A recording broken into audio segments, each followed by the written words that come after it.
Hey Spookaroos, it's your host Eric D here to introduce another ReMix episode. This is an old episode that I'm working with, tweaking a little bit, and putting back out there for you in between new episodes. This one is Phantom Faces, and this is about some spooky faces that start to appear in the floor tiles of a home. Well, I won't give away too much of the story, but I will say this. My guest co-host on this episode, a man by the name of Tom Cole, I remember after we finished recording, he was like, I don't know if this was a very good episode. And I was like, well, I think it was all right. And I put it out there, and it's actually one of the most downloaded episodes. So I guess Tom doesn't know as much as he thinks he does, and you Spookaroos seem to enjoy this episode, so I hope you'll enjoy this re-presentation of it. But before we move on, I want to make an announcement. At the behest of many of you, and with a lot of trepidation, I have started a Patreon page. The Patreon is for both this podcast and my witch-finding activities, and as you may have noticed, the episodes are now with the tagline, a Witchfinder production. That's because I'm trying to put it all under one umbrella so that, everybody knows it's all one thing. Eric D and the Witchfinder are one and the same. So if you donate to because you like either of those things, then you're donating to both of those things because you're donating directly to me. Now, the Patreon's been up for a few days, and so far, not one Patreon supporter. I understand if you can't join the Patreon, but if you could go to Patreon. That's Patreon, basically. patreon.com/witchfinder, all one word. You can join any tier there. There's a $3, a $5, and a $10 tier. But if you can't do that, I totally understand. Times are tight. This isn't a great time to be asking for money. And again, I'm not holding you guys up. I'm not threatening anything. The show's going to continue in one way or another for the foreseeable future, whether or not I get a single patron or not. But, of course, I'd love to know that my work is supported. So if you can't do it financially, what you could do is write a nice review, maybe on iTunes or wherever else you happen to be listening from, if you have that option. Anyway, I'll quit my bitching. Patreon.com/witchfinder, spookyasshit.com or spookyas.com. Look for me on Instagram, spookyasshit, and on Facebook, facebook.com/spookytimes with Eric D. And you can join the Spookaroos there. And that's that. So enjoy this ReMix episode.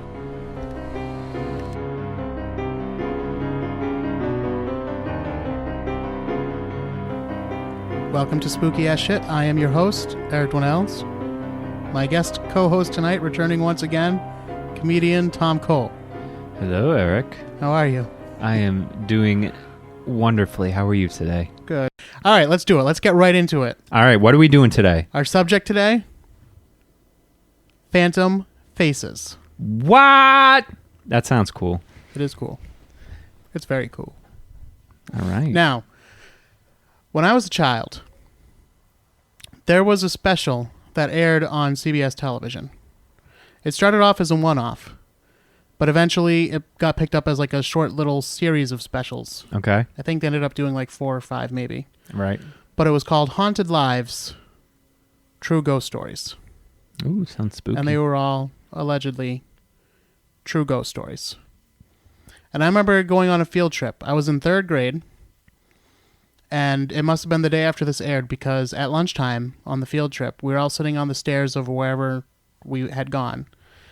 And we were talking about how scary this special was. And I remember my teacher being like, why do you kids watch it if you know it's going to scare you? That's the fun, teach. I guess so. Yeah, the teacher didn't quite understand. But yeah, kids like to be scared. Even I, who like totally believed in all this stuff at the time. Right. I wanted to see these scary shows and stuff like that. Yeah. I liked these stories. But there was one in particular that creeped me out pretty damn good. And it was the story of a man who checked into a hotel room.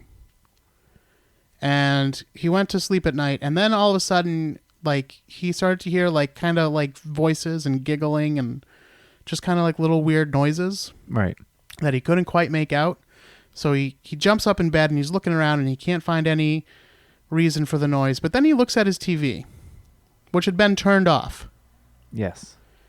and he sees 2 eyes staring back at him. Oh, that's creepy. I would not like that at all. No.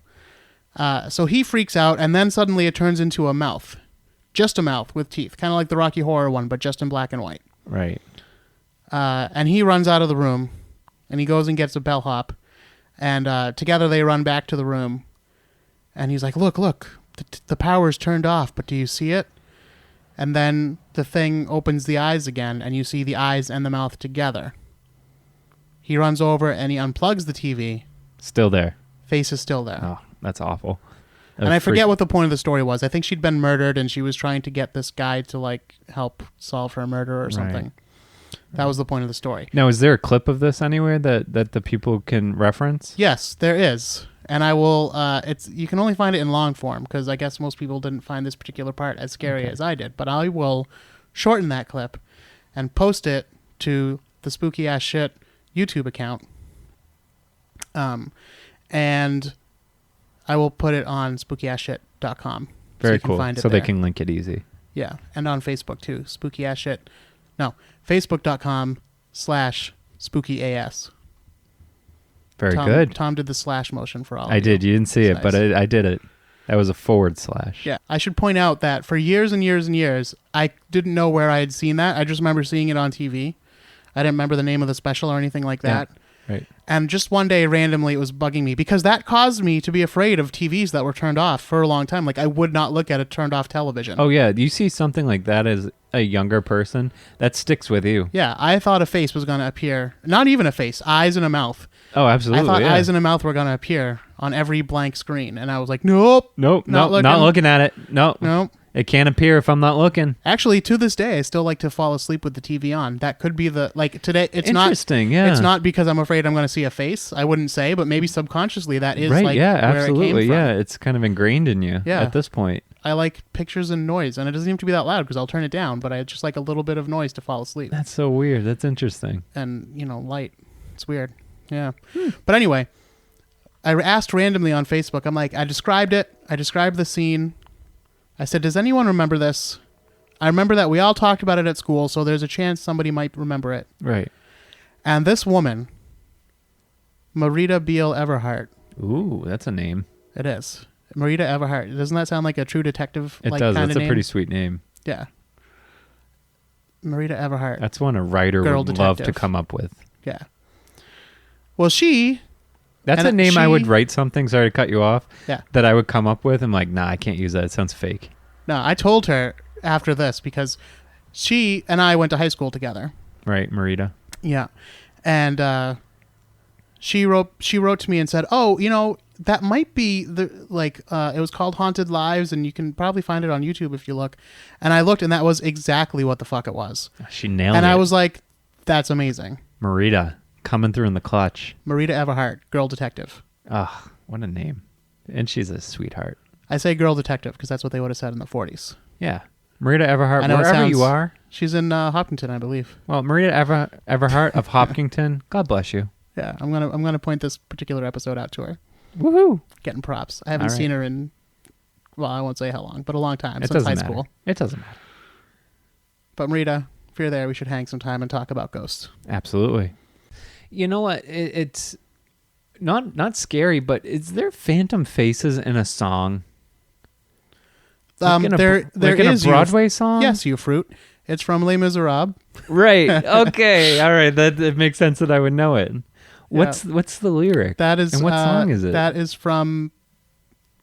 Is the name of the song, my friends? The one that Marius sings after all his friends were killed. Phantom faces in the window. Were you just trying to get me to sing? Is that No, all? I Okay. wasn't, but you can. No, it's all right. Empty I'm chairs not a and empty Marius. tables. That's the name of the song. Yeah. Oh my god, I can't believe you beat me to that. Because you mentioned it the first time. Like, I know that phrase somewhere. Yeah. Phantom faces. Are they in a window? And yeah, it's Les Mis. I was just using it for the alliteration, but Yeah, that's all right. Wow, I can't believe that came to the top of my head. I know. So that shows you what kind of person I am, folks. Very cool. Very Yeah. cool. So obviously, we've talked about Pareidolia before, Yeah. or Pareidolia. And that would be the finding of patterns where there aren't any. Correct. There's also facial pareidolia. Right. And I think technically the correct way to say that term, by the way, is Pareidolia. Mm-hmm. But I don't like that as much. I like Pareidolia. Oh, it rolls off the tongue much better. Yeah. If I had a daughter, I'd name her Pareidolia, not Pareidolia. She sounds like a hussy. No, I think it's a fine name, and I don't appreciate you besmirching her. Well, she's a fake daughter, and she sounds like a hoa. All right. I can't believe you're using these sexist terms in this day and age. We're going to get letters. But there's also such a thing as facial pareidolia, which is finding faces in random patterns. Okay. This is very, very common. You hear this a lot. And most famously, you hear it about Jesus or Mary.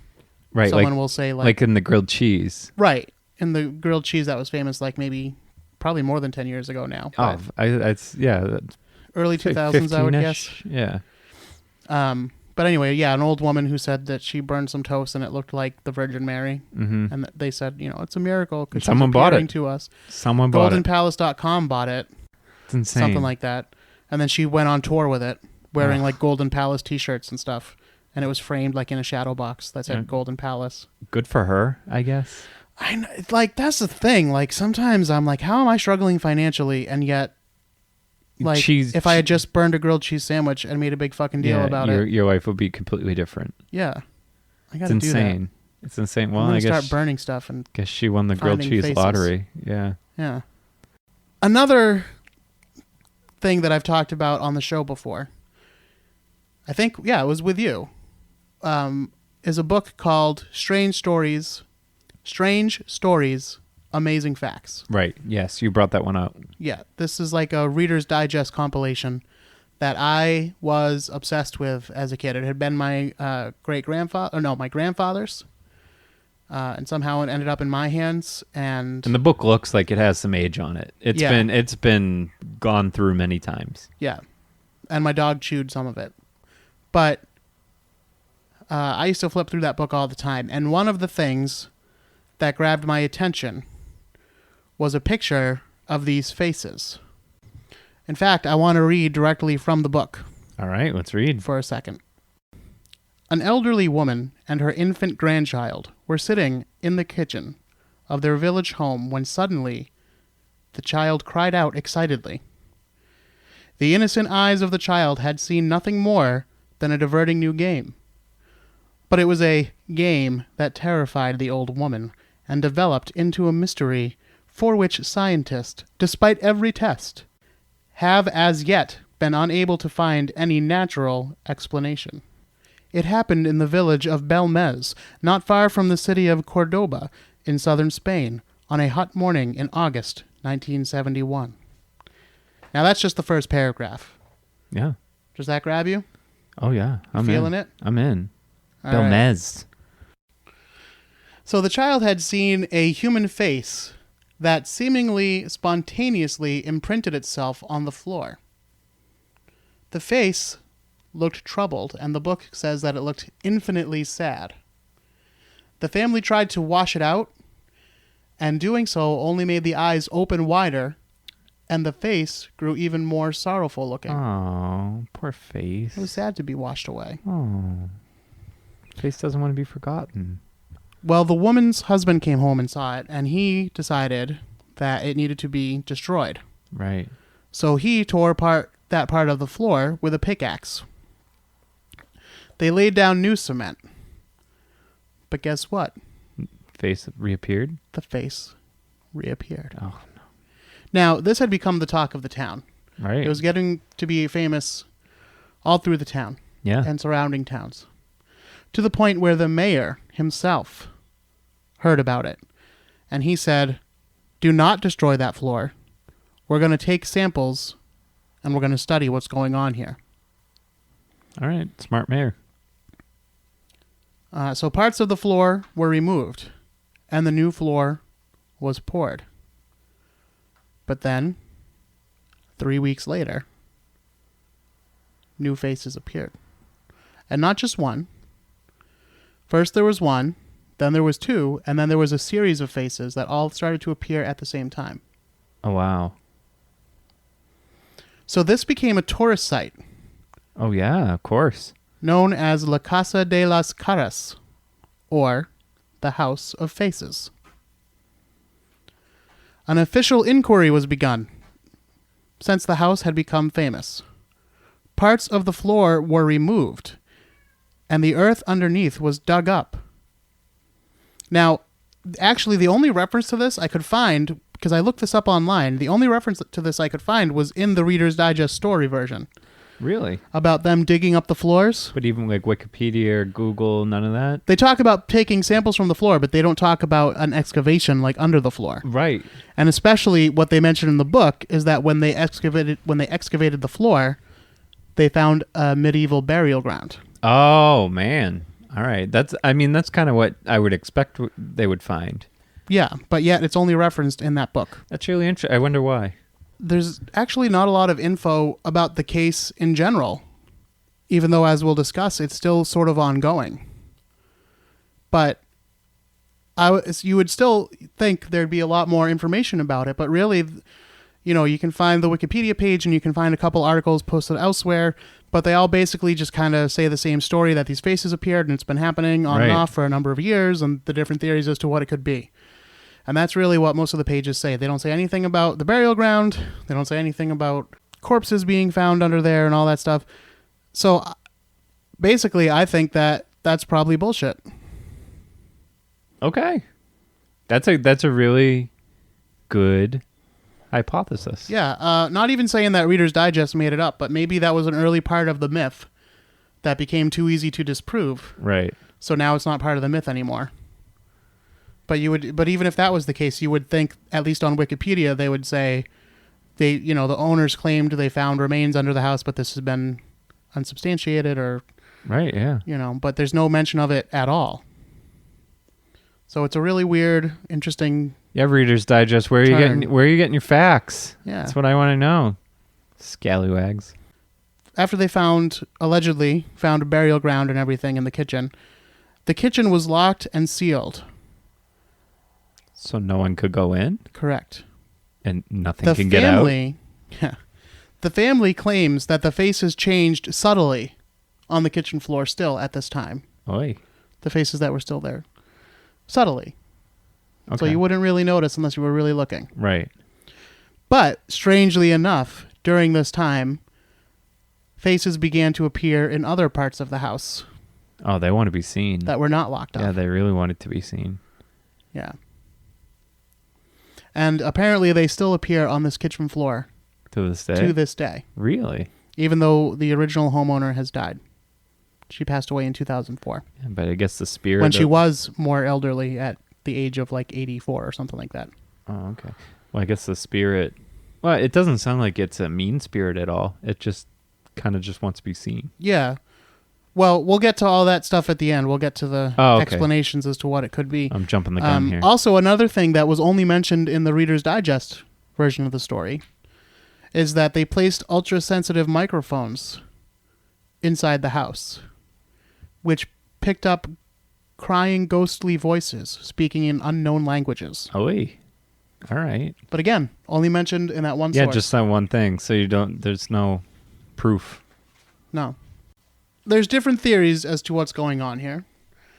And I like to start with the paranormal theories. Of course. One of which is the one I think you were getting at, is that the dead are upset that they were disturbed in their resting places.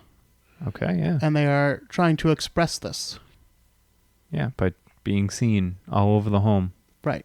Another paranormal theory is something called photography. Photography? Photography. Oh. That's way different than what I said. Photography, okay. Yes, photography. I was thinking it was like the pictures of that soup. No. So, photography is like a form of psychokinesis. Okay. So it's like when you picture something so strongly in your mind that you're able to consciously or unconsciously, usually unconsciously, I believe, transfer that image onto a real life object. So in this case, the floor. That's a thing? Apparently. And the person that they thought might be causing this was the original homeowner. Well, good Maria, on her if she could do that. Maria Gomez Camara.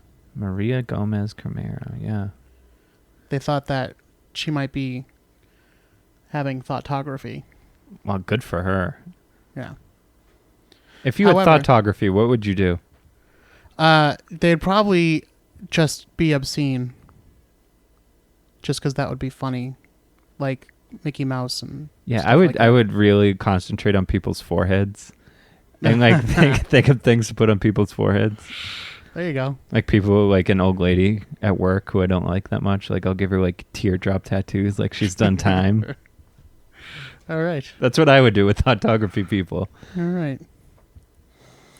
But one reason this paranormal theory has fallen out of favor is because the faces have continued even after her death, which, as I said earlier, was in 2004. Well, you know, my opinion is of why it would be discontinued because it's a bullshit theory. Uh-huh. I'm just throwing that out there. Yeah. Well, there are some rational explanations for what could be happening. Right. The first theory is that they were literally painted on with, house paint or whatever. Yeah. And early research suggested that lead paint actually had been used to create these images. However, it was also pointed out that lead was used in some types of concrete. So it could have just been, not that it was contaminated by paint, but it just could have been that there was lead in the actual concrete. Right. Which led to that finding. So those findings may actually be faulty. Okay. We're not sure. But the strongest theory is still that they were actually painted on, but not with actual paint, with some other type of agent. Because there are at least 3 types of products that could cause this kind of imagery if they were painted on. And what are those? The first type is products that affect the chemical structure of the cement, which includes some kind of oxidizing agents and acids. Because all cement is very readily attacked by acid. Yeah, definitely. Another type of product is any kind of product that leave the cement intact but change their chemical structure upon contact with external agents such as light or chemical reagents. A third type would be some type of pigment used in the form of a resin that could be placed onto the floor. Oh, okay. So any of those kind of chemical mixtures could cause these faces to appear on the floor if they were laid out in such a certain way. Right. Another problem with these faces, when you look at the pictures on spookyasshit.com or on Facebook, facebook.com/spookyas, you'll see that the faces, although they do clearly look like human faces, they kind of look like bad drawings of human faces. They don't look like, they don't look like realistic. No, they're not. They're not particularly well done. No. So it just looks like, some kind of amateur drawing of somebody's face. Right. Which is another reason why a lot of people are saying, like, yeah. Yeah, this is man-made. This is totally done. Again, as a kid flipping through that book, those faces, the one we're looking at is called La Paza, I believe, or La Pava. I don't think it says in the book, but I looked it up online. Okay. Which basically, I believe, translates to the figure. That one comes from the second round of faces that appeared, so it's one of the oldest surviving faces. And over time, it's kind of faded, actually. They still have it mounted in the house. So if you go to visit, you can still see that face. No. But as a kid, flipping through that book, I saw that, and I was like, what the hell's that? And even the second one, where it's kind of faded out, that one creeped me out too, because I just took that to mean there's a good chance I'm going to see these appear on my kitchen floor. Of course, yeah. So one of the big knocks to this being a real phenomena is that under ultraviolet light, brush strokes can be seen on some of the tested parts of the floor. Wah, wah. So this makes it most likely to be a hoax that the family used for financial gain. Yeah, and again, good on them for finding a way to beat the system. The original homeowner's son is the most likely culprit, they say. Goddamn Dante. That's his name. Well, I'm not sure if that's true, but he probably does have some kind of name. And Dante's as good as any. Yeah, why not? Yeah, I mean, I believe that to be I believe that to be reasonable as to what happened. That the son said, you know what, came up with this idea, spread the word, and made some money off of it. Good on him. That probably is what happened, but what I wonder about is how did it start? Like, was he... one of the people who did the research specifically names a product that came from Germany that was used to remove stains from concrete. That he said, I think you could do something like this using this if you applied it with a paintbrush. Oh. They didn't say exactly what it was called, but it was a German product. Right. Do you think he had to remove a stain from the concrete and it kind of looked like a face? That's what I'm thinking. Or I'm thinking at least he noticed that when he put it on, it caused a mark right in the concrete, and he said, oh. And he kind of connected the dots in his head. I can paint with this and cause something kind of freaky.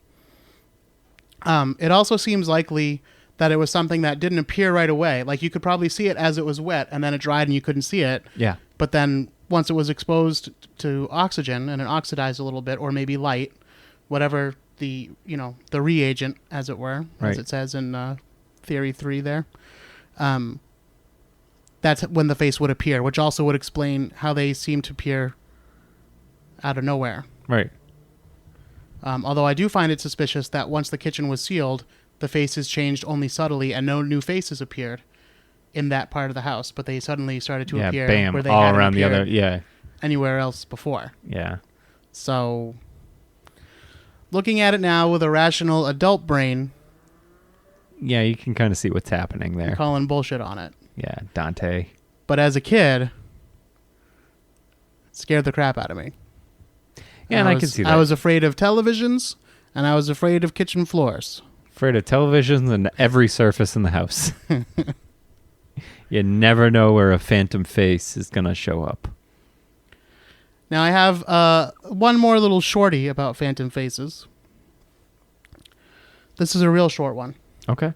This is a story that comes to us from 1924, the Roaring Twenties. This is the story of the SS Watertown.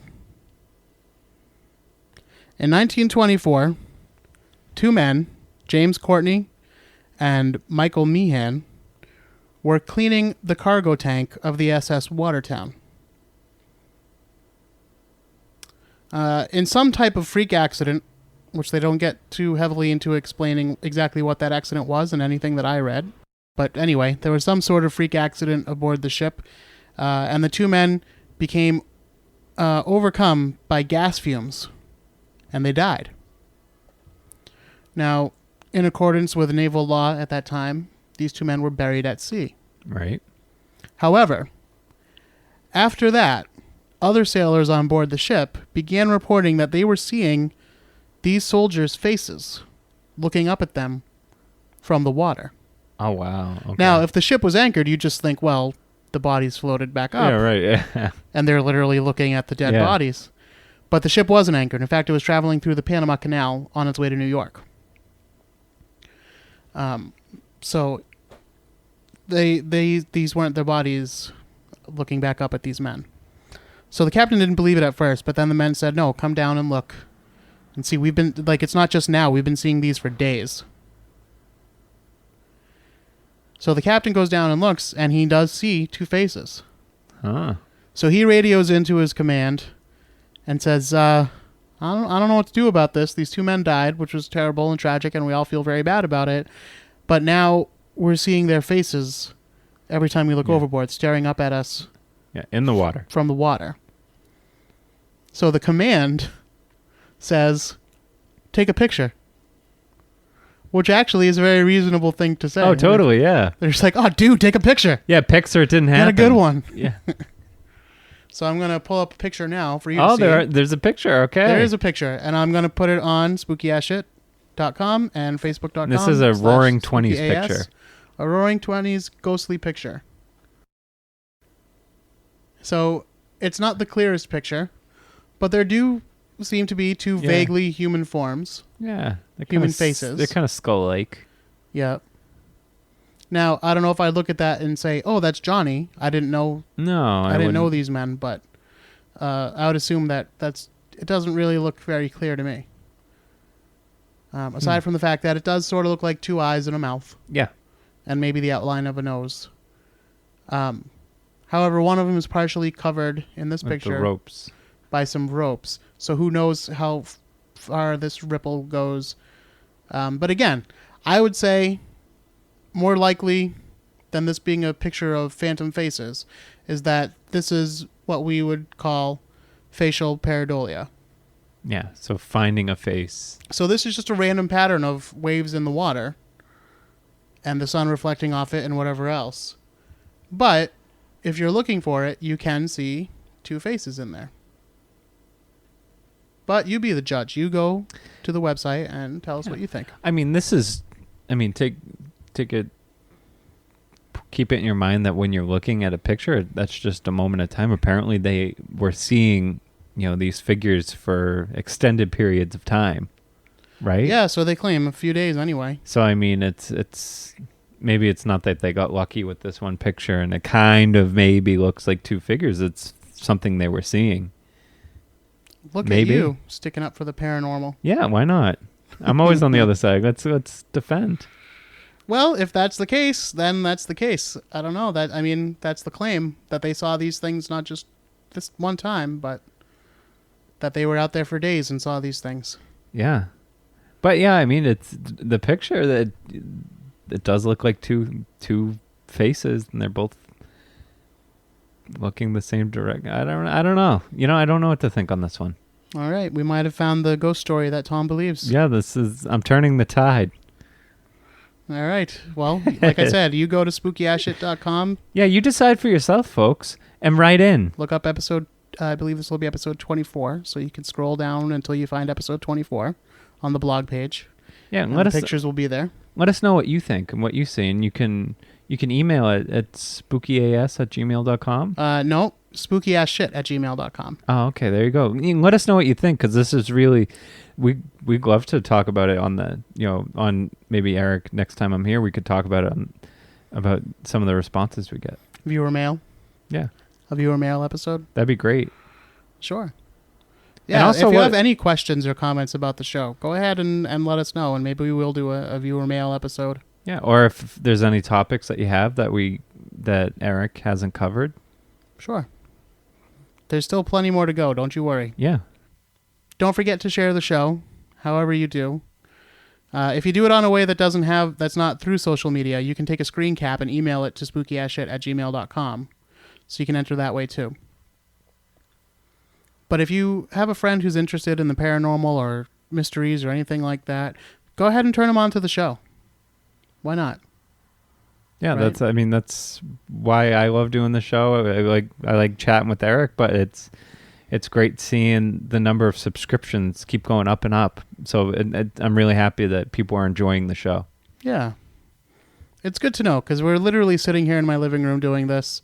Honestly, I timed it. That episode I did last week where it was just me and I did the clips and everything, not including the time it took me to look up the clips and edit them to get them on the show, but just the time that I put into researching the audio clips, like the backstories, and then getting up and recording it and then going and editing it and putting it online and everything and doing the website. It took more than 4 hours.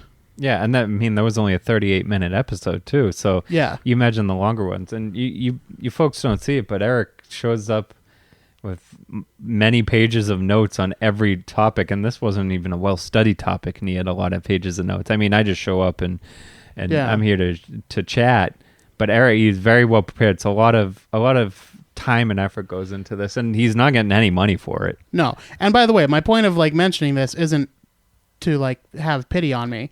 I'm just saying You it's love nice. doing it. It's nice to see. I do love doing it, but it's nice to see that people are enjoying the show by the number of downloads that we get. I'd like to see even more. I'd always like to see more. I'll never. That's the thing. I'll never be like satisfied. I'll always want more. But it's good to know that like I'm not just doing this for nothing, or I'm not just doing it to have people over. Right. Which is good reason enough to do it anyway. Actually. Yeah, it's cool. You know, we probably wouldn't see each other as much. No, I mean the only time we'd see each other is the comedy club, and that's just a stressful, hateful environment. So this is way better. For all you non-comedians, basically what happens when you're a comic going to the comedy club, either you're there checking out somebody else, which usually at the end of the night leads you to question why you're not as good as they are, or how come they're getting breaks that you're not getting. Yeah.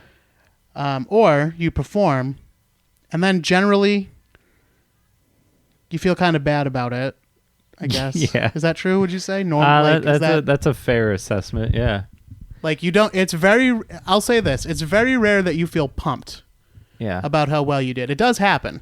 Oh, when it does happen, it's awesome. Right. It makes all the rest of it worth it. The high is high, the low is very low. Most of the time, you just kind of feel okay. Yeah. And then sometimes, more often than you feel like super pumped, but not as often as the times you just feel okay. Yeah. You'll say... I'm never doing comedy again. Yeah. I think that was literally my quote before I went on stage last Yeah. time. Before I went on stage. Before, yeah. So that's... I was like, this could be... Yeah, so you're in the right mindset to perform. And then I got off and I said, it was okay. Right, yeah, we'll do some more open mics. Yeah. That's how it goes. I wasn't even pumped, but at least it went well That's enough how that it goes. I didn't give up on my career. Yeah, there you go. That's good. I love talking comedy. I think we could do a separate like YouTube version. Yeah. Not of spooky ass shit, but just No, I know like what you mean. Eric Yeah. and Tom. Yeah. Outsider comedy. Yeah. I mean, I'd listen to it. Yeah. All right, but wrapping up for the show that we're doing right now. Okay.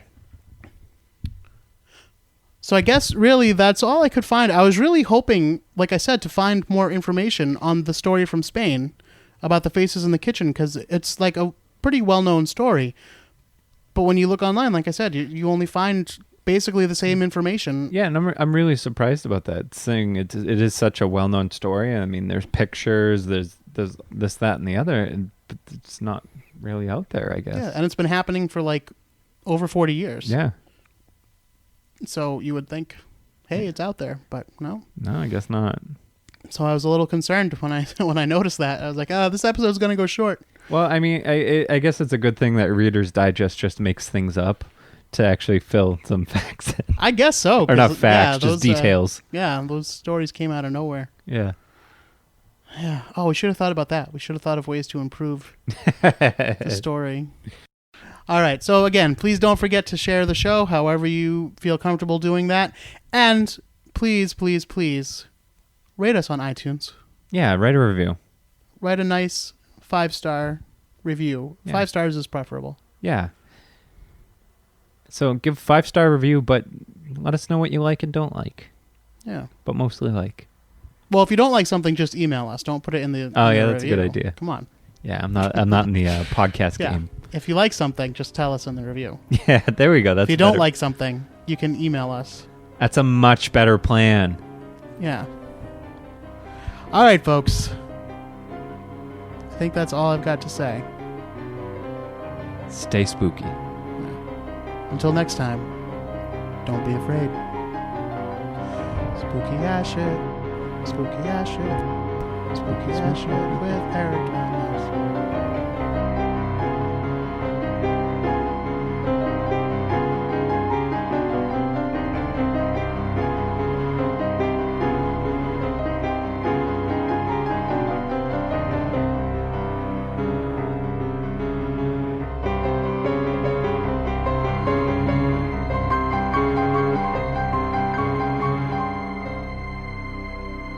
Spooky Times is a Witchfinder production. Lots and lots of traffic. Jeez, Motherfucker train. I was going to pause it for a second.